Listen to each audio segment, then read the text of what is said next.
At 10:22 in the morning, on the 4th of June 1942, a 32-year-old man from New Jersey dropped a single bomb from 450 meters above the Pacific Ocean. The bomb weighed 1,000 pounds. It fell for 3 seconds.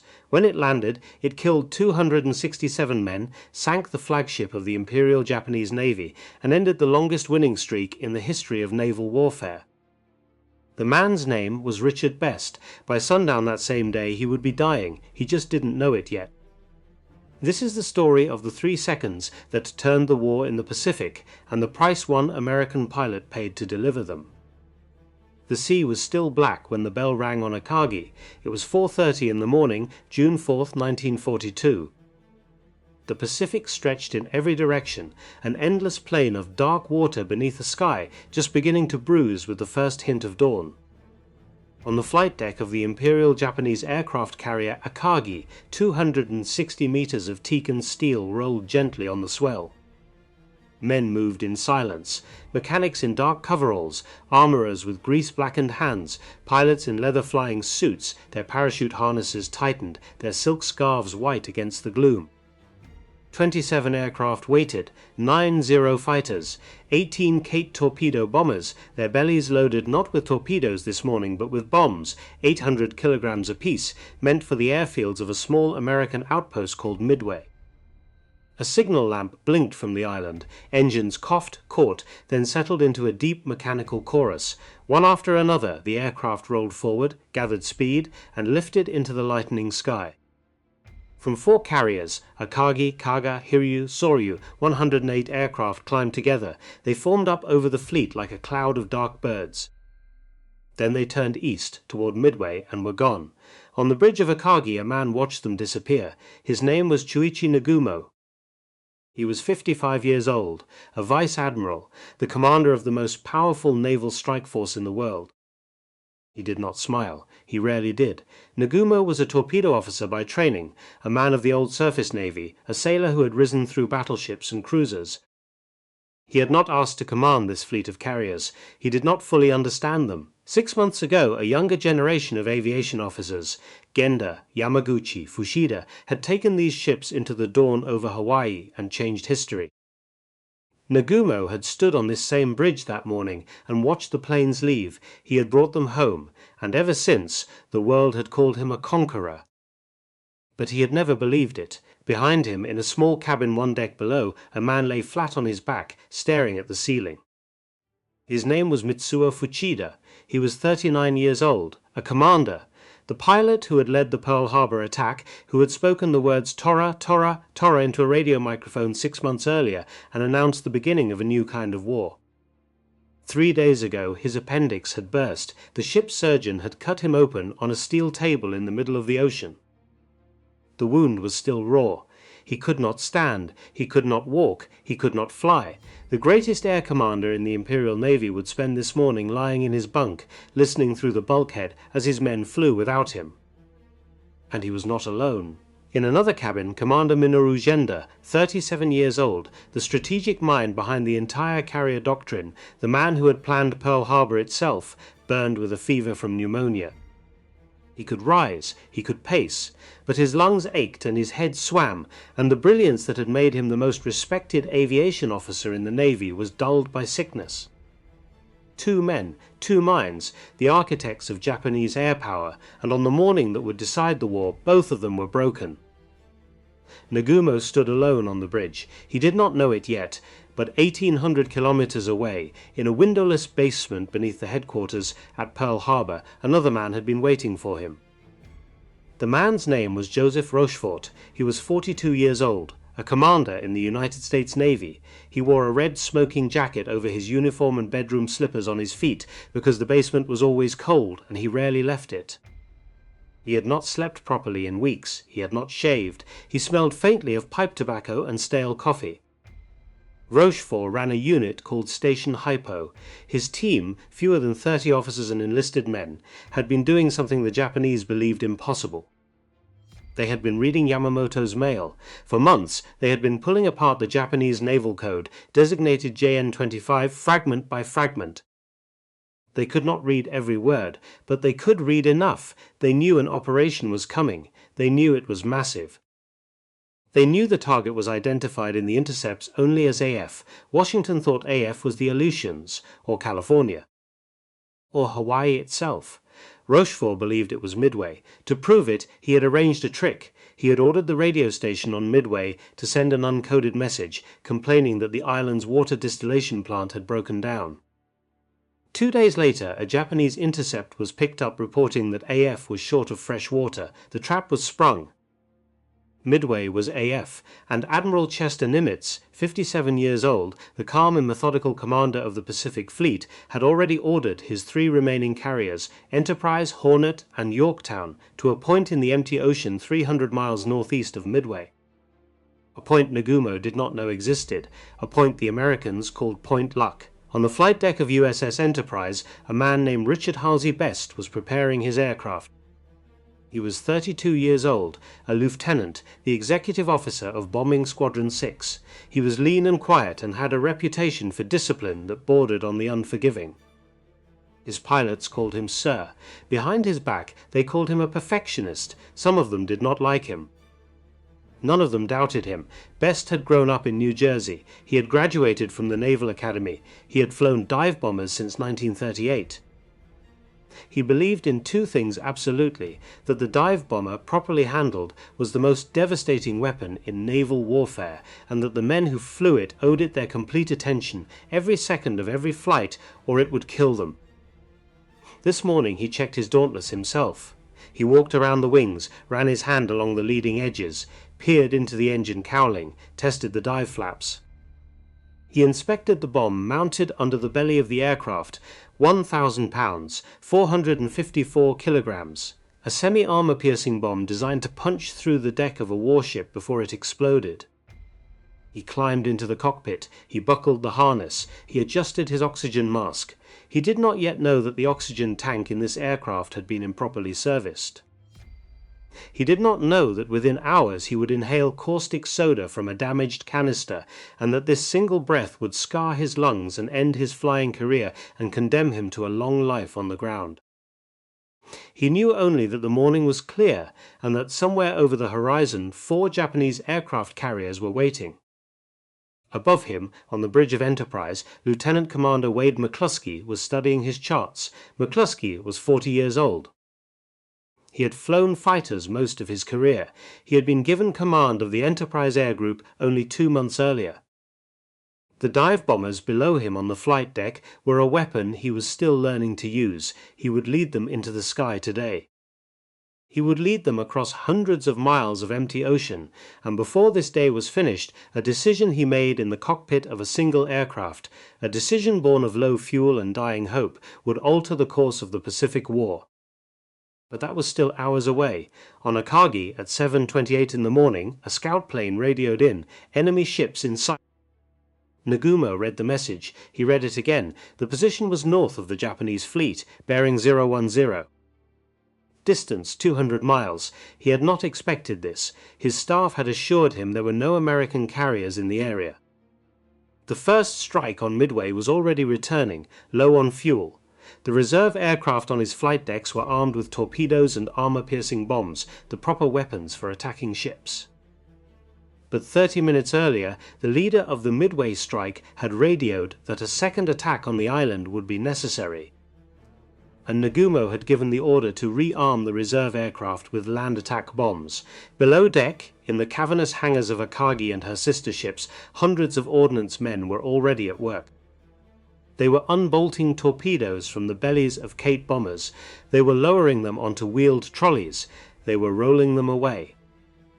They were lifting bombs into place. The scout plane's message reached Nagumo in the middle of this. He stared at it. He did not yet know that the report was incomplete. The scout had said enemy ships. The scout had not said carriers. It would take another 50 minutes before the truth arrived. At 8:20 in the morning, the scout plane sent a second message. Enemy force appears to be accompanied by what appears to be a carrier. Nagumo read this one in silence. The bridge officers around him went very still. On the hangar decks below, the work had reversed itself. The land bombs were now being removed. The torpedoes were being mounted again. Ordnance men sweated in the close air, surrounded by high explosives, working faster than safety regulations allowed.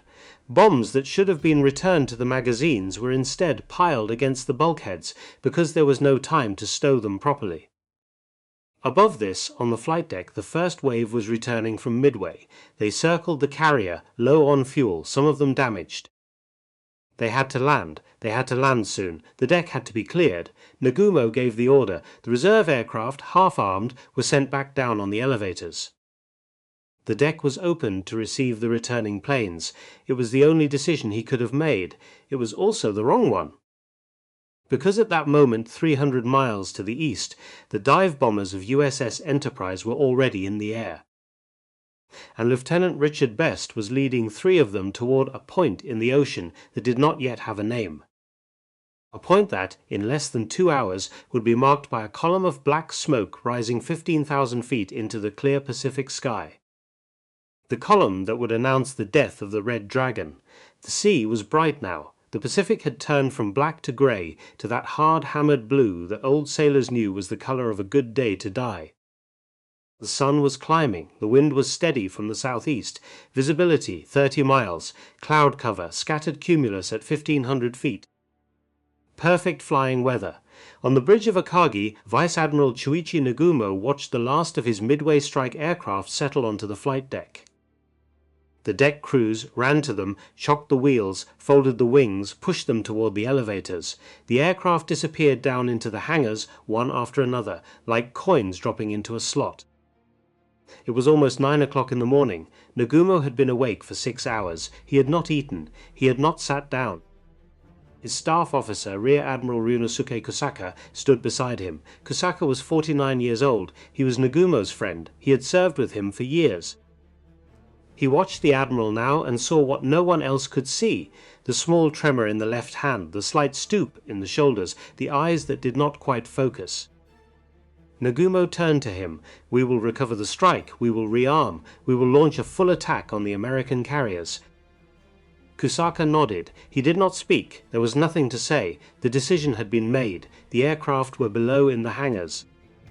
The ordnance men were working. The torpedoes were being remounted. Below deck, in the cavernous hangars of Akagi, the air was thick with the smell of aviation gasoline. Fuel hoses snaked across the steel floor. Mechanics moved between the aircraft, topping off tanks, checking magnetos, wiping oil from cowlings. Ordnance men strained under the weight of torpedoes that weighed nearly a ton apiece. Their faces were slick with sweat. Their backs were bent. They did not speak. They worked. Around them, piled along the walls, were the bombs that had been removed an hour earlier.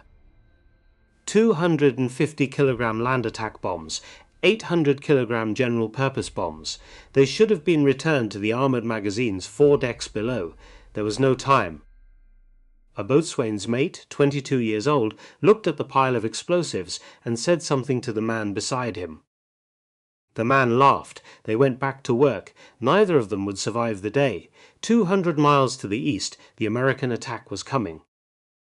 It came not as one fist, but as a series of separate, desperate punches. The American carriers had launched their aircraft in haste, in confusion, with poor coordination. The squadrons had taken off at different times. They had flown different courses. Some of them had lost their way entirely. They were not arriving as a single coordinated strike. They were arriving piecemeal, and they were dying piecemeal. The first to find the Japanese fleet were the torpedo bombers of Torpedo Squadron 8 from USS Hornet. They were led by Lieutenant Commander John Waldron. He was 41 years old, part Sioux by ancestry, raised in South Dakota. A career naval officer, a man with a wife and 2 daughters waiting for him in California. He had told them before he left Pearl Harbor that he would come home. He had also told his pilots, the night before the battle, in a handwritten note he passed to each of them, that if only one plane was left to make a final attack, he wanted that man to go in and get a hit. Waldron had flown without fighter escort. His fighters had been delayed. He had not waited for them. He found the Japanese fleet at 9:20 in the morning. 4 carriers spread across the sea below him, the biggest target any American pilot had ever seen. He led 15 Devastators down. The Devastator was an old aircraft, slow, underpowered, carrying a torpedo. It could barely manage 200 kilometers per hour. The Japanese Zero fighters that came down on Waldron's squadron could fly nearly 3 times that speed. The Zeros came out of the sun. They came in waves. They tore the Devastators apart in the air. One plane exploded, then another, then another. Pieces of aluminum fluttered down toward the ocean like leaves in autumn. Bodies fell with them. Waldron's plane was hit. It caught fire. The men on the Japanese ships watched him try to hold his course toward Akagi. They watched him fail. The plane rolled over and went into the sea. All 15 Devastators of Torpedo 8 were shot down. 30 men flew with them. 29 died. The only survivor was a 25-year-old ensign named George Gay. His plane hit the water at full speed. He climbed out of the wreckage as it sank. He inflated a small rubber cushion from his seat. He hid beneath it. And for the next several hours he floated alone in the Pacific Ocean, watching the battle unfold around him. He would see things that day that no other American would see. He would see them up close. Around 9:40 in the morning the second wave came in. Torpedo Squadron 6 from USS Enterprise. 14 Devastators, led by Lieutenant Commander Eugene Lindsay. The Zeros were waiting. 10 of the 14 aircraft were shot down. Lindsay was killed. Not a single torpedo found its mark. A few minutes past 10, the third wave, Torpedo Squadron 3 from USS Yorktown. 12 Devastators, led by Lieutenant Commander Lance Massey. 10 of the 12 were shot down. Massey was killed. 41 torpedo planes. 6 returned. No hits. On the deck of Akagi, the sailors cheered. 3 American attacks, 3 American defeats. The mighty torpedo bombers, the supposed killers of warships, had been swept from the sky by Japanese fighters and Japanese anti-aircraft fire and Japanese skill. The men of the Imperial Navy looked at each other and grinned. Some of them slapped each other on the back. The cooks brought up rice balls and tea to the gun crews. It seemed impossible that the day could go any better. It could not, because high above them at 15,000 feet, in the thin cold air where the Zero fighters were not, something was approaching. The Zeros could not see it. They were down low where the torpedo planes had drawn them. They had spent the morning chasing slow aircraft just above the wave tops.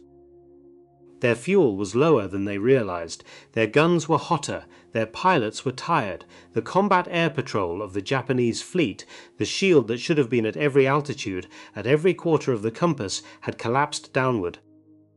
The sky above the carriers was empty. It would not be empty for long. Wade McCluskey was lost. The 40-year-old commander of the Enterprise Air Group had been flying for nearly 3 hours. He had 32 Dauntless dive bombers behind him. Each one of them carried a 1,000-pound bomb. Each one of them was running out of fuel. He had flown to the intercept point on his chart. The Japanese fleet was not there. He had flown a search pattern.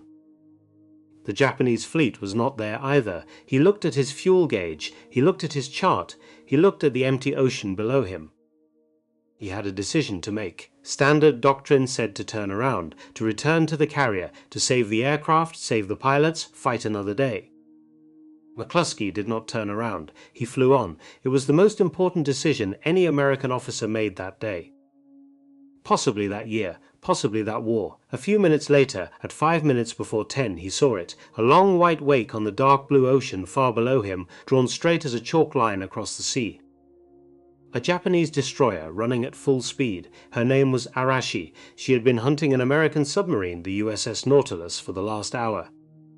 She had broken off the hunt. She was racing now to rejoin the main fleet. She was traveling at 30 knots. And in her hurry, she was leaving behind her a wake that pointed like an arrow toward the place McCluskey had been looking for all morning. McCluskey followed her. For 20 minutes he flew above the Arashi, watching that white line on the water. The destroyer never looked up. Her lookouts never saw the American formation directly overhead at 15,000 feet. At 20 minutes past 10, McCluskey saw them. 4 Japanese aircraft carriers spread out across the sea in a loose diamond. He pressed his radio microphone. Attack! Behind him, in his own Dauntless, Lieutenant Richard Best was looking down at the same sight.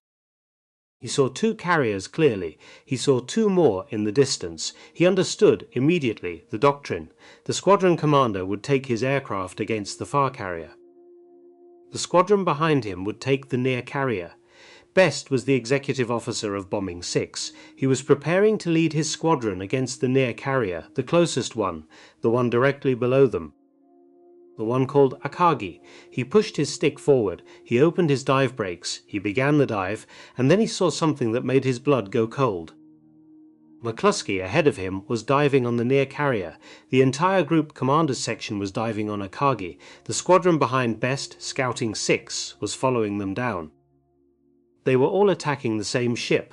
The far carrier, the bigger one, the more important one, the flagship, was being left untouched.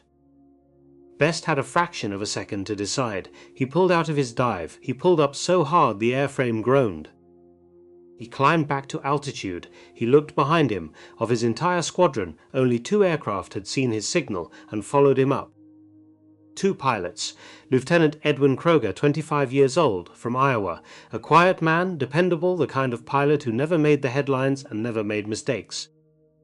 Ensign Frederick Weber, 26 years old, from Pennsylvania. A new pilot. This was his first combat mission. 3 aircraft, 3,000-pound bombs. 1 Japanese flagship. Best banked his Dauntless and pointed the nose at Akagi.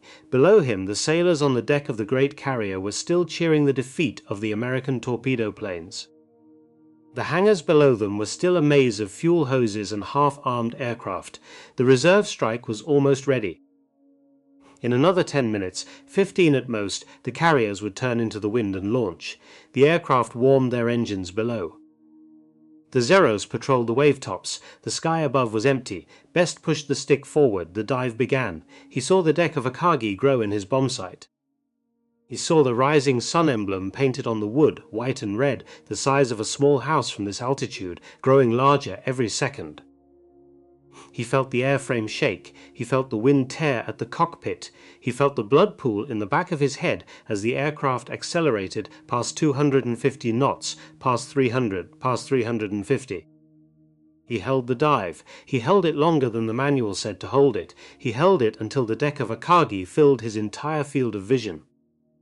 Behind him, Kroger and Weber held their dives too. On the deck of Akagi, a lookout finally looked up. He had time to point. He had time to open his mouth. He did not have time to shout. The bomb left the aircraft at 450 meters. It was 10:22 in the morning, June 4th, 1942. The bomb weighed 1,000 pounds, 454 kilograms of steel and high explosive, fused to penetrate before it detonated. It separated from the belly of Richard Best's Dauntless and fell. It fell for 3 seconds. It fell through the clear Pacific air, spinning slowly, the painted yellow stripe on its tail flashing in the sunlight.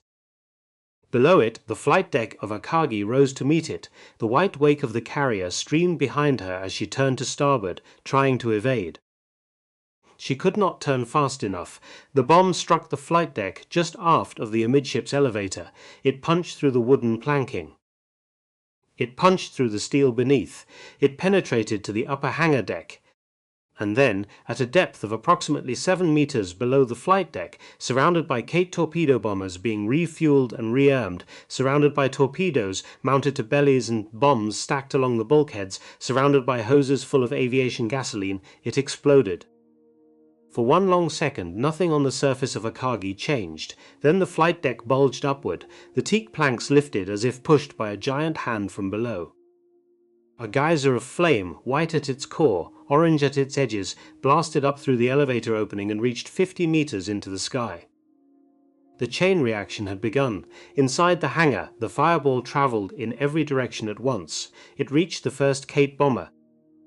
The aviation fuel in its tanks flashed into vapor and ignited. The torpedo mounted to its belly cooked off in the heat, then detonated. 200 kilograms of warhead exploded against the side of the next aircraft. That aircraft's torpedo detonated. The next one followed. The bombs stacked against the bulkheads were not in armored magazines. They were in the open. The heat reached them. They began to explode in sequence, one after another, in a staccato roar that sounded like a single endless thunderclap. The men working in the hangar did not have time to feel afraid. Many of them did not have time to feel anything at all. A petty officer, who had been 30 meters from the impact, was found later, after the fires went out, fused to the steel deck where he had been standing. The men closer to the explosion left nothing behind. On the bridge, 4 decks above the Inferno, Vice Admiral Chuichi Nagumo was thrown against the bulkhead. He pulled himself upright. He stared down at the flight deck through the bridge windows. He saw a black column of smoke rising from the center of his flagship. He saw flames pouring from the elevator opening. He saw men running. He did not speak. Beside him, Rear Admiral Ryunosuke Kusaka watched the Admiral's face. He saw what no one else could see. He saw a man whose career, whose honor, whose understanding of the world had just been incinerated in 3 seconds. Kusaka touched his arm. "We must transfer the flag." Nagumo did not move. "Admiral, we must go now." Nagumo turned to him slowly. His eyes were wet. His mouth was a thin straight line. "This is my flagship. It will not be a flagship in 1 hour, Admiral." "Come." Nagumo did not come. He looked through the bridge window at the burning ship beneath him, the ship he had commanded into Pearl Harbor. The ship that had carried his flag from triumph to triumph across the Pacific, the Red Dragon, the pride of the Imperial Navy. He reached for his sword. Kusaka stepped in front of him. "Admiral, the fleet still has 3 carriers. The fleet still has you. You will not do this. You will come with me." There was a silence. The bridge filled with smoke. Somewhere below, another bomb cooked off. The deck shuddered. Nagumo's hand fell away from the hilt. He nodded once. 2 other Dauntless dive bombers had followed Best down. Lieutenant Edwin Kroger had released his bomb at the same moment Best released his. So had Ensign Frederick Weber. 2 more 1,000-pound bombs had fallen on Akagi at almost exactly the same instant. They missed. Kroger's bomb struck the water 20 meters off the port side of the bow. It threw up a tower of spray. It did no damage. Weber's bomb struck the water near the stern. It detonated below the waterline, close enough to the hull to send a shock wave through the steel plates of Akagi's rudder mechanism. The carrier's rudder jammed. She began to turn in a slow, helpless circle, her engine still driving her forward at 28 knots, her steering frozen in a hard turn to port. She could not maneuver, she could not run, she could only burn. For decades after the war, a story would be told about this moment. The story said that 2 American bombs had struck the flight deck. The story said the explosions had caught the Japanese aircraft sitting on the deck, fully fueled and fully armed in the very moment they were about to launch their counterattack. The story said it was a 5-minute miracle, a stroke of impossible luck, the gods of war reaching down at the precise instant. The story was told first by Mitsuo Fuchida himself in a book published in 1955, 10 years after the war was lost. It was not true. The aircraft were not on the flight deck. They were in the hangar. They were not about to launch. They were still being rearmed. Only 1 bomb had struck Akagi, Best's bomb, the bomb that found the elevator and the open hangar beneath. The catastrophic secondary explosions that destroyed the ship were not American ordnance. They were Japanese. They were the torpedoes the Japanese themselves had been mounting. They were the bombs the Japanese themselves had stacked along the bulkheads because there was no time to stow them properly. They were the aviation fuel the Japanese themselves had been pumping into the aircraft when Best's bomb arrived. Akagi was killed by 1 American pilot. She was destroyed by her own preparations. Below decks in his cabin, Commander Mitsuo Fuchida heard the explosion that destroyed his ship. He could not stand. The surgery had left him too weak, but he could feel the deck shake beneath him. He could hear the secondary explosions cooking off above. He could smell the smoke beginning to filter through the ventilation ducts. He pulled himself out of the bunk and crawled. He crawled across the floor of his cabin. He pulled himself up to the doorway. He looked out into a passageway full of black smoke. Men were running past him. Some were on fire. Some were screaming. Some were silent. The greatest air commander in the Imperial Navy crawled into the corridor on his hands and knees and tried to help. He could not stand. He could not lift. He could barely breathe. He would survive the day. He would be carried off Akagi by sailors who did not know who he was.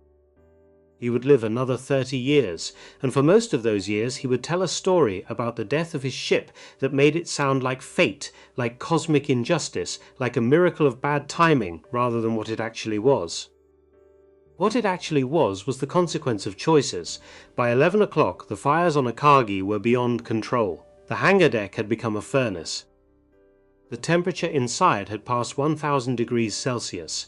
Aluminum melted, steel glowed red, paint burned off the bulkheads before flames touched them. The damage control parties tried. They tried for hours. They dragged hoses into corridors full of smoke. They poured foam into compartments that had become ovens.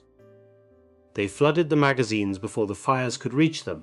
267 men died in those hours. Sailors, pilots, mechanics, cooks, boys who had joined the Navy because the Navy paid better than a rice farm, men who had survived Pearl Harbor and Darwin and Ceylon and would not survive this. By 3 in the afternoon, Captain Taijiro Aoki gave the order to abandon ship. Aoki was 50 years old. He had commanded Akagi for just over 2 months. And he did not intend to leave her at all. When the order had been given and the men had been evacuated, Captain Aoki went to the anchor chains at the bow of his ship. He carried with him a length of rope. He sat down on the deck, and he tied himself to the anchor. He intended to go down with Akagi. His officers found him there. They argued with him. He refused to move. They argued more. He still refused. Finally, his executive officer drew his sword. He cut the ropes that bound his captain to the chain. He and another officer lifted Aoki bodily and carried him to the rail and lowered him over the side into a waiting boat. Aoki wept as they rowed him away from his ship. He would never command another. The night of June 4th was very long. Akagi drifted in the darkness, listing to starboard, fires still burning along the length of her hull. 4 destroyers circled her like mourners around a body. They could not help her.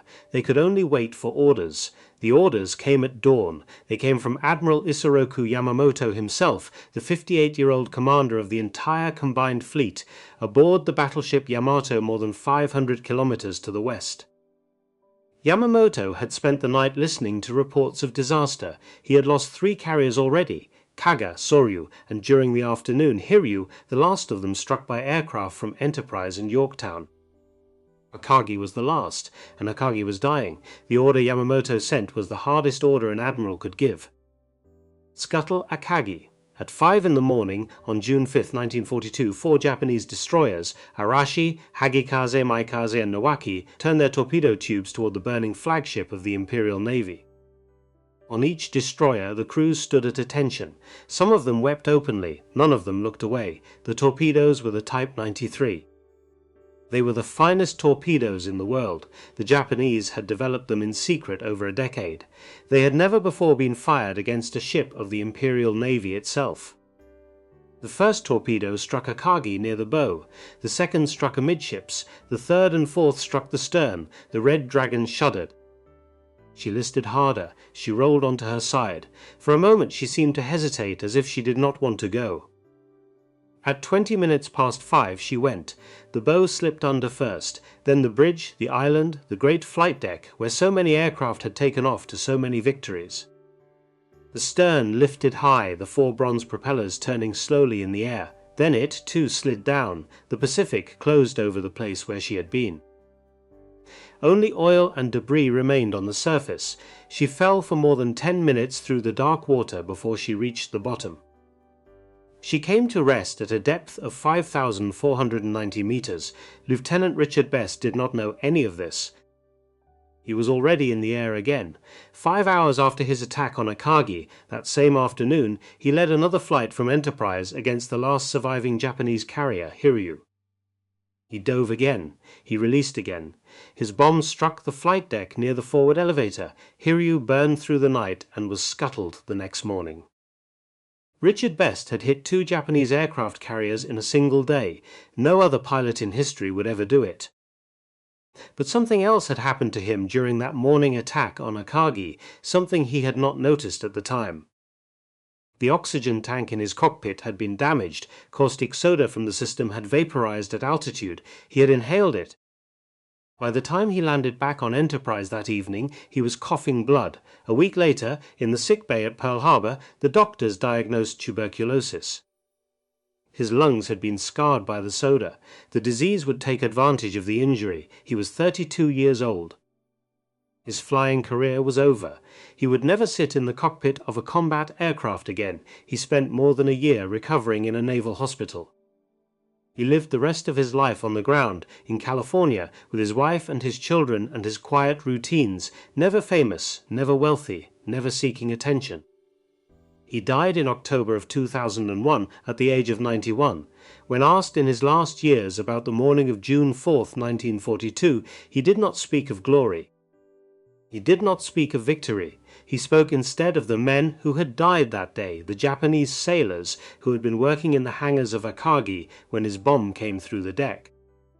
267 of them, men he had never seen, men who had been ordered to be there, who had not chosen the war, who had simply been doing their jobs. He had killed them with a single bomb dropped from 450 meters. He did not feel proud. In October of 2019, 77 years after the battle, the research vessel Petrel located the wreck of Akagi. She lies upside down on the floor of the Pacific Ocean. The bow points northwest. The propellers point at the sky that is no longer above her. The hull is largely intact. The teak of the flight deck is gone, eaten by deep-sea creatures over the decades. But the steel beneath remains, and in the center of the hull, just aft of where the amidships elevator used to be, the cameras of the deep-sea submersibles found a single ragged hole. It is the hole the bomb made. It is still there. It has been there for more than 7 decades, and it will be there for thousands of years more, in the cold dark water 5.5 kilometers below the surface, a small dark wound in the belly of a dead ship. This is where the war turned, not in the sky over Midway, not on the burning decks of the carriers, not in the radio rooms or the planning rooms or the war rooms, here in this hole, made by one bomb. Dropped by one man, in 3 seconds, at 10:22 in the morning, on a clear day, on the 4th of June, in 1942, the Red Dragon never rose again, neither did Japan.